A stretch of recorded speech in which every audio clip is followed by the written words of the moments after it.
this is Monica, and tonight I'm trying to make some jewelry with the goodies that I got from the June 2023 Treasure Box Edition, which was in a nature lover theme from my good friends at Potomac Beads.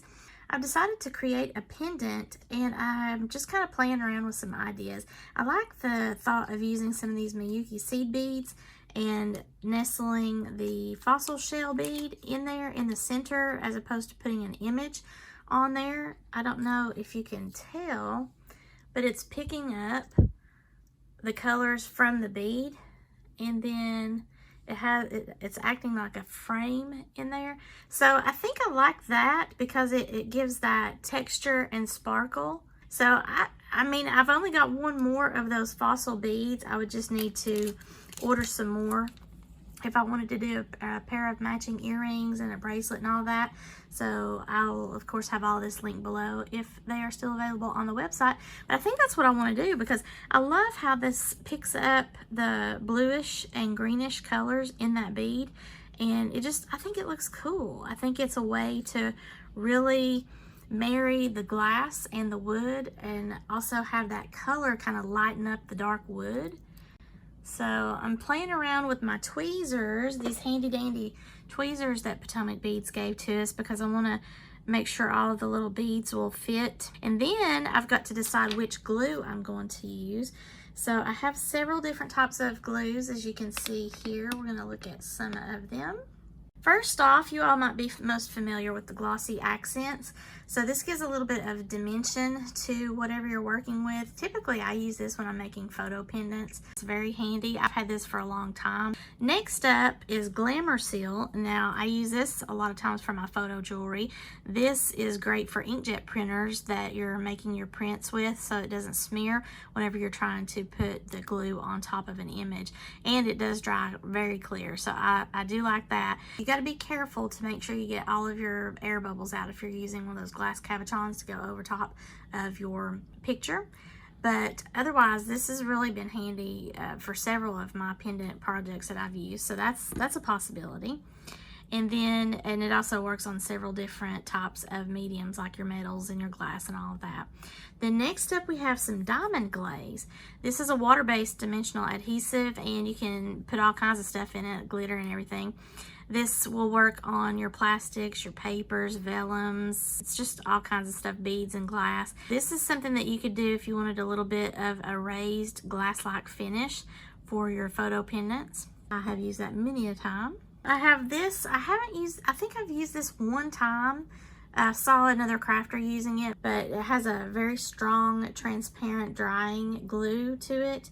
You can put like rhinestones, paper, textiles, cardboard, wood, plastics, and metals. Great for making jewelry, and it does dry clear, so this is something that you could consider, especially since I'm mixing this kind of textured bead with the glass seed beads on that wood. And then this is the Crafter's Pick Glue. Now, I don't remember where I saw this. Again, this was another craft video or blog post, and I saw people using this glue, and I wanted to test it. And I have not actually used it before, so this would be probably a good time to try it. It does metals, plastics, glass, and more. It's like a super glue, but it's non-toxic. So it's a flexible, water-resistant bond, and it dries fast and clear to plastics, metals, ceramics, vinyls, glass, painted and varnished surfaces, wood, fabrics, leather, paper, and more. So this is non-toxic, which I think is really cool.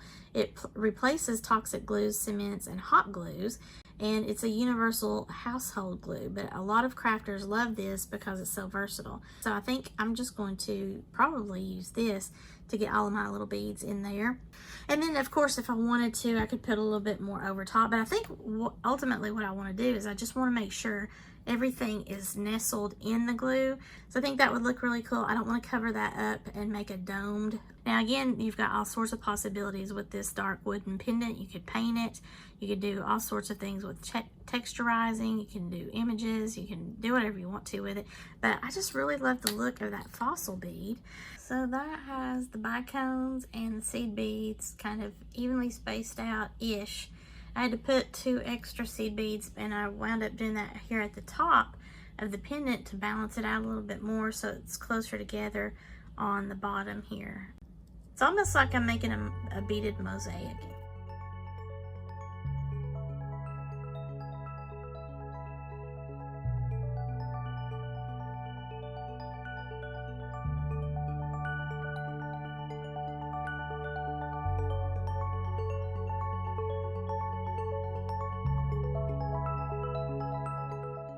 I have everything in here in the pendant with the glue. So as long as I got enough glue in there to hold the beads and have a little bit of a textural look and still get a little sparkle, then I'm cool with that. I'm gonna let it dry overnight. So this is the pattern I've laid out for the necklace and the bracelet. And then I'll just make some coordinating earrings with what I have left over. This front portion of the necklace with the pendant is going to be 14 inches because you start at the 0 point and then go up on both sides, which is just a little bit over 7 on both sides here. So that's going to be probably 15 inches just in the beadwork. And then I'm going to put that on my Potomac's beading cable, which is this bead stringing wire here. This is the 7-strand spool that they supplied to us a couple boxes ago. Then I'm going to put the beaded portion onto, I think, a copper chain, just because of how the wood pendant and then the darkness in the leaves all look. I think that'll be nice. The chain will make up the rest of the length on it, which I'm probably going to do a 20-inch. So that'll be another 5 inches of chain, 5 or 6 inches, depends on how I feel about that. Okay, so now I've got some of this copper chain that I'm going to use to fill out the back, and then I'm going to need some copper crimp covers. And because I'm using these copper crimp covers, I could use some copper colored or rose gold crimp tubes, but I'm not going to do that. I'm just going to use my standard silver ones because I've got that handy. This is the standard size, the size 2 crimps. So I'm just going to do that. That's a trick. You can not necessarily have to have the matching color in the crimps because your crimp covers will cover that up. So no problems there. If you're not going to use crimp covers, of course, you probably want to coordinate your metals on your crimps too and your findings. And along with the findings that I'll need are some lobster claw clasps, which will attach to the chain. I'm going to use a split ring in copper as well for the bracelet and the chain portion of the necklace. I've got some copper eye pins here so that I can make some coordinating earrings. The eye pins are the ones with the loops here on the end instead of the nail head looking thing. That way you can have dangles if you would like, which is what I'm going to do with the leaves. Now I always like to test my lobster claw clasps just to make sure that they open easily, because there's nothing like putting these directly onto your bead stringing wire. And if you haven't tested it and then you go to put it on for the first time and you figure out, oh, that doesn't work, you're going to be really mad. Now you don't have to put your clasp directly onto your bead stringing wire. I do that just because I like the look of that, but I also feel like it's more secure instead of putting that onto a jump ring, which is that single piece of metal circle that has the little break in it. I just want to put that directly on my bead stringing wire because I know that's not coming off. So anyway, I come down about 1.5 inches onto my bead stringing wire. That's why I give myself extra whenever I'm cutting my bead stringing wire. So if I needed 14 inches, I'm going to give myself probably 18 or 19 inches, just to have a couple extra inches on either side for my crimping. I'm going to grab one of my lobster claw clasps that I have tested out. It opens easily. Just going to pop this on, and then I'm going to take the wire up, over, and through that crimp tube that I've got. I'm going to lightly pinch it so that my wires are side by side. Grab it with my nail, inch up my little crimp to about right there. I like to have a good size loop, but whenever I crimp this, it's going to close that loop even more. You just don't want that loop to be too tight. But I've got my thumbnail on the wires, that way sure that the wires don't cross, because you don't want them sawing each other while you're wearing the piece over time. So now I want to get my crimp plier. If you've been on my channel before, you've seen me do this a million times, but I like to crimp it from the back channel at the first so that I can make my U shape. Just give it a nice little squeeze. It creates like that little divot. Then I come over the top of my U shape, and what I like to do is what I call close the sandwich. So I'm going to give it a squeeze in the front portion of those pliers. That then makes both sides together. And if you feel like you need a little bit more security, maybe it didn't get crimped just exactly right, go on either side of your sandwich with your bent nose pliers or your flat nose pliers and give it a squeeze. And you don't want to squeeze so tightly that it's going to break the crimp that you just did. but it just kind of cleans it up a little bit, and you're sure that it is side by side. So you see how that closed up my loop a little bit more, but I still have freedom of movement with my clasp, so that's not going to cause too much bead tension. I leave the tail on the ends of my pieces, that way I can just cover them up with beads, and then I'm going to cover up the crimp with my crimp cover here. That just gives me a little bit more of a professional look and a little bit more bead security, I feel like, especially if it's going to be a piece that you're going to wear a lot. As you get older, crimp covers can kind of be a pain because you're balancing, and if you have carpal tunnel or if you have any kind of mobility issues, dexterity issues, you might have a little bit of a struggle with these. But ultimately, I like to put the rounded end of my crimp in the rounded end of the crimp cover so that my sandwich, so to speak, is face up. So that just kind of works out best, and it keeps any kind of thing from sticking out. The larger your crimp tube or your crimp bead, if you're going to use crimp covers, you're going to have to graduate in size on your crimps. So I have like a multi-pack. This case I just reuse over and over again, but I usually keep like a larger size, and then I keep a standard size, which is kind of small, and I think it's like a 3 millimeter. So I'm just going to come over with my bent nose pliers on either side and give this a squeeze to close it up. Some of them are more malleable than others and close easily. Some are a little bit more hard, which this one is. I don't want to leave a gap on my crimp cover here. I may come over on the tops of mine and give a downward light squeeze on both of those tips, because it looks like a little egg whenever you've closed them. Sometimes, not all of them do, but you just can lightly close that down, and that closes the gap. It minimizes that egg shape on the top, and it makes it look like it's a little round bead. This is what I was going to end the beaded portion of my design with, but I don't think the bead hole is large enough, especially sometimes these little glass pearls can kind of be problematic anyway, even the larger size. So I'm testing it right now. It is not wanting to go over that tail, which is what I suspected. So I can either cut this tail off if I'm really married to those little beads being on the end of the design there, or I can, because it does go over a single wire, right? Or I can change this out, and that's what I'm going to do. Instead of using the little green pearls, which are really cute, I'm going to go for the pretty seafoam glass seed beads. It's a standard size seed bead, and you just want to be sure that it's going to cover your tail if you're going to do it like me. Now, if you cut those tails off, it typically wants to kind of scratch if you don't completely cover your tail, or if you have too much movement in your piece. You want to make sure that you don't have gaps in your beadwork, but just in case you do, you don't want to have the very tip here of the tail scratching you. So that's another reason I just like to, you know, cover it up. It's a little bit more strong here on the ends of my pieces, and it looks more professional, and nothing's gonna scratch me. I was gonna do the chain on the back end. I think I'm just gonna make a chain extender, because by the time I've loaded all my beads on there and it's filled in the gaps that I had on the board because the leaves were not able to lay exactly right, I have come out with an 18-inch necklace by the time I put the split ring and my lobster claw clasp on. And also, those of you savvy jewelry makers, I put my lobster claw clasp directly on my wire without fully thinking, because we have had a lot of storm damage here lately, and I'm operating on very little sleep, and it's still ongoing as far as cleanup and stuff, and cleaning up the house after the cleanup because, you know, everything's filthy. So it's just crazy. But anyway, I'm trying to do this on a holiday, so please forgive me. But if I had wanted to put the jewelry bits on both sides, instead of putting the lobster claw clasp onto my bead stringing wire, I would have just put a split ring on both sides of my beadwork, and then I can attach the chain. Because I've actually got 18 inches of necklace here, I'm just going to take 2 to 3 inches of my chain and put that on so that I've got an extender for the lobster claw clasp to hang on to, and I think that'll be just fine, because 18 inches is usually like a standard length of necklace, and if you have an extra 2 or 3 inches of chain here, then someone else who likes to wear them longer like I do can still wear the necklace. So it's a nice versatile way to kind of make a design that would be multifunctional for different people who like different sizes. All right, so this is the same process. I put my crimp tube on, I put my split ring on, just like I did the lobster claw clasp. I'm gonna go up, over, and through the crimp tube. I'm going to go through the last several of my seed beads because their hole is large enough to take the 2 wires together.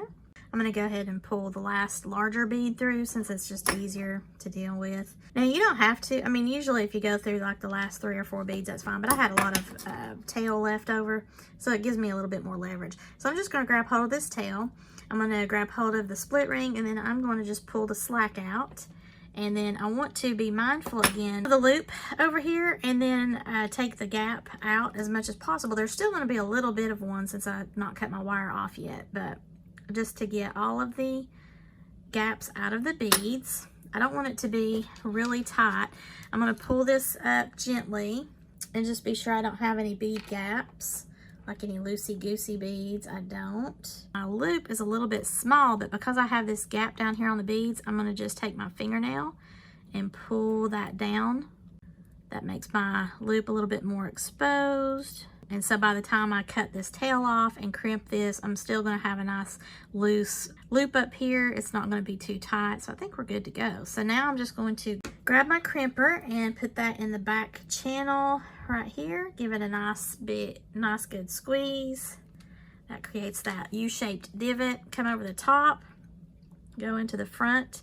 Careful not to squeeze a glass bead by chance. Give that a squeeze to close the sandwich.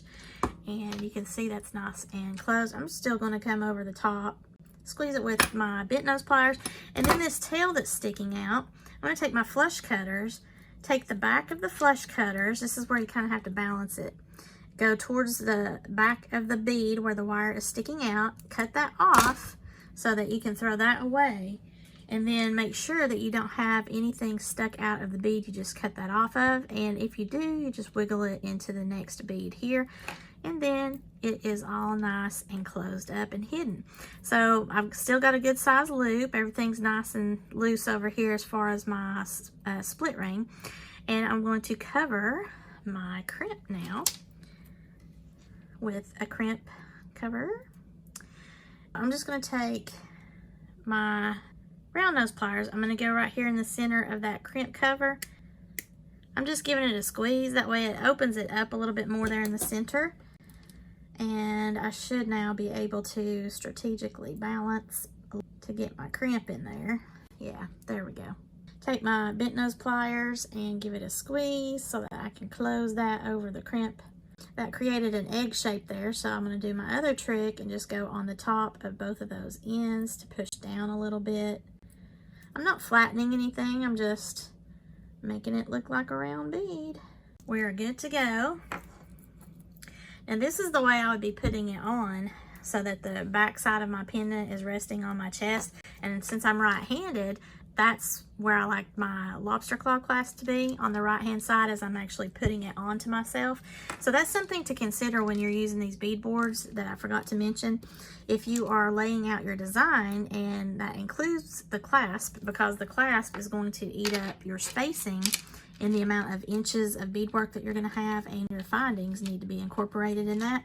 I've got 8.5. Well, really, I've got almost 18 inches because the leaves are kind of causing an issue with how they're laying on the beadboard here. I mean, I'm coming up to almost the 9 on both sides. So really, I've got 8.5, 8.5. So I got 17-inch necklace here. A little bit over 17 inches, really. I have my necklace clasped, and it looks really pretty with that pendant there. I like that I put that together with the bead in the center of that wood. It's going to be unique, and it's going to be ultra cool. Now, something that I would like to do is, because I have this, I don't have another wood pendant, but I do have this. I could incorporate that in the bracelet and then purchase some more of these to make coordinating earrings if I like that bead so much, which I think I do. So I'm going to make some earrings here just with the leaves and the beads that I've got left over, but I think I am going to incorporate this into the bracelet as a focal. Now I'm going to measure out chain and pop that on. I'm going to do 4 inches of chain.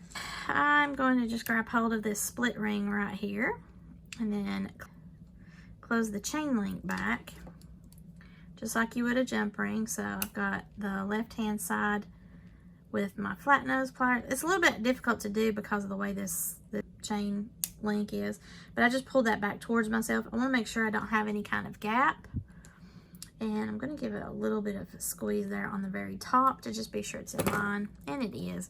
So now I have this nice long piece of chain here, and whenever I grab hold of it with the lobster claw clasp, then it makes it a longer necklace just with that.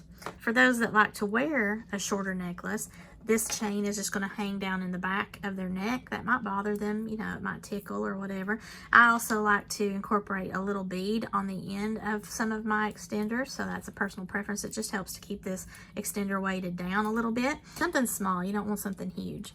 It's the 18, so this is going to make it like a 21-inch necklace here with the extender. Now I'm going to do the bracelet. Okay, so I have my bracelet put together here as far as one side done, all the beadwork on. So I'm going to crimp the split ring on the other side and just follow the same process that I did on the necklace. So there is my bracelet. Now I made a 7.5-inch bracelet, and it's just got the closure here.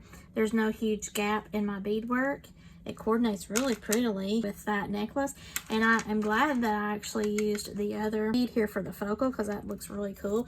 So I'm going to go ahead and make the earrings, and we have a set. So I've got 2 of the earrings put together here, and I'm sorry, you're going to have to forgive the noise. My husband and neighbor are outside doing the field. So there are 2 of the earrings, and I'm going to actually pop the leaves on as the dangles here. So I've just got to make a loop at the top. All right, so I'm going to take my round nose pliers. I'm just right here on top of that seed bead. You got to be careful when you got these glass beads at the top of your earrings too, because it can sometimes break the bead if you're doing a little bit too much pressure. Up, over, and around to create that question mark. I'm going to go on that bottom loop of my plier, or rung of the plier. Then I'm going to pull this wire back towards myself. Now right here is where I could just stop, let it be a simple loop, but I'm going to allow the little bit of wire that I have left to just go around that stem and be a wrapped loop. Now this might be a little bit aggravating for you because there's not a long tail, so you just have to kind of play around with it. I usually like to do those 3-inch head pins, but I did not have any in the copper, so I am just gonna go with it here. And I like to use my bent nose pliers. When you're squeezing though around your neck of the wire going down towards that glass seed bead, you got to be careful that you don't get on top and squeeze the actual glass seed bead, because that will break your bead. So, okay, so there's the little wrapped loop, and it looks good. And then I'm going to put the leaf on. Now with the leaves, it's going to be a little bit tricky because I'm going to be using some artistic wire to just kind of grab hold of the leaf and then wrap it onto that loop. So don't really need a whole lot, maybe 3 inches. And you can use your nylon jawed pliers to get out any kinks of your wire. I think this might be a 28 gauge wire that I'm working with. Just put this through the hole of the leaf. I'm going to go midway down and then just pull up the wire and cross it over the top, kind of like that right there, so that it just conforms to the shape of the leaf. I'm going to pull it up a little bit just to where I can begin twisting that together with my fingers. This is just an impromptu kind of a bell, but for the purpose of making a little leaf dangle here. Very easy to do that, and then I can just shape this the way that I want to for my earring here. So I'm just going to do like a simple loop with my leaf. I'm going to go in from the side to do the loop. So a 90-degree bend, reposition my pliers, up, over, and down. Then pull it back towards myself. Now I've made a loop just like I was doing on the earring here, but I'm going to then feed this on to the loop before I finish it off. Pop it on there. You have to pull it a little bit to get that to close again. Just go ahead. And then I'm just going to wrap that down, and it's just going to look like a messy wrap because of how I did that wire. I'm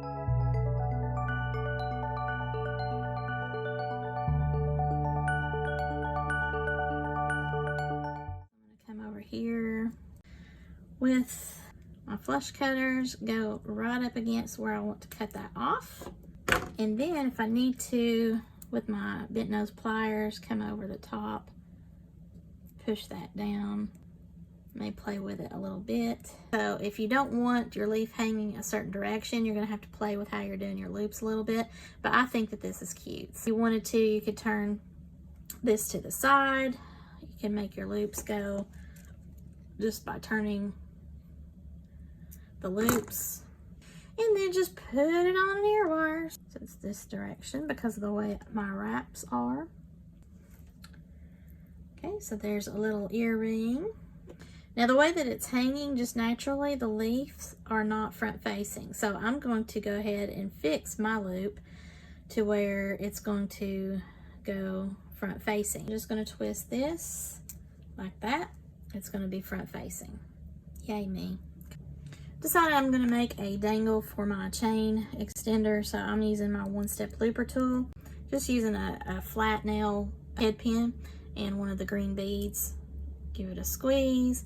I like to pull mine back just a little bit if I have enough room there because it just helps that bent neck. I'm just going to take my bent nose pliers and pop this onto the chain. All right, I decided I'm going to do a little jump ring. So I'm going to go ahead and open this up, pop my little bead component onto that, and then put that on the chain here. Just gives a little bit of a finish to it. That might tickle somebody's back, but it'll be a pretty tickle, won't it? All right. You didn't know that made a difference, did you? All right, everybody, this is my set that I made with the Nature Lover box from my friends at Potomac Beads. And this was a little bit of a challenge because we had huge amounts of storm damage for this month. I just can't even believe we're still trying to clean up our community, but you know, it could have been a lot worse. So thank you to Potomac Beads for being patient with me and getting my tutorial out. I was able to get my unboxing before the world blew up, but you know, that's neither here nor there. In our yard, we lost 13 trees just right there on our driveway, which was a nightmare, but they are all those pear trees. We've got a sugar maple problem and a pear tree problem, so hopefully we will get those addressed. We lost some siding on the house, but the main damage to a building was to our barn because it was a pretty old barn, and it's going to have a total roof and everything. But you know, it could be a lot worse. We had some neighbors with some trees that landed on their car or hit their car. There's a lot of trees in the community. Overall, I think we're up to like 53 or 55 now trees. And there's still some cleanup that's being done around the community. So we lost power for 3 days, 2.5 to 3 days, depending on which side of the little community lake that we lived on. One of the neighbors had a tree actually take out their power line. That did not happen on our side. So our power was able to come up within about 2.5 days, and theirs was 3.5 days. So yeah, it was something. This was an apropos theme for the month of June at Potomac Beads. Nature lover, I don't know that I'm a nature lover in the sense of storms, but I have been grieving the loss of my trees because it's just totally changed the aesthetic. I hope you have enjoyed this. This is the necklace, bracelet, and earring set that I made using the Potomac Beads Treasure Box edition for the month of June. This was the Nature Lover. I do already have my new kit, and I don't know what it's gonna be yet because I haven't had time to open it. This is the 4th of July. But thank you so much to Potomac Beads. I love the look of this overall, and let me know what you think about how I did the pendant. I think I do like the earrings with the leaves and everything, just tying it all together without having to have the fossil bead on it to tie it together. So I mean, I don't know. Of course I do like the look of these beads, so I'll probably wind up buying a few more of these. And all, I think it turned out really pretty. If you like this video, please give me a thumbs up and share this with any of your jewelry making friends that might be interested in the Potomac Beads Best Bead Box Treasure Edition or their kit boxes that they have. I would appreciate you getting the word out. If you've not already done so, subscribe to my channel, please. And as always, thank you so much for watching, and have a sparkle-rific day, y'all. Bye!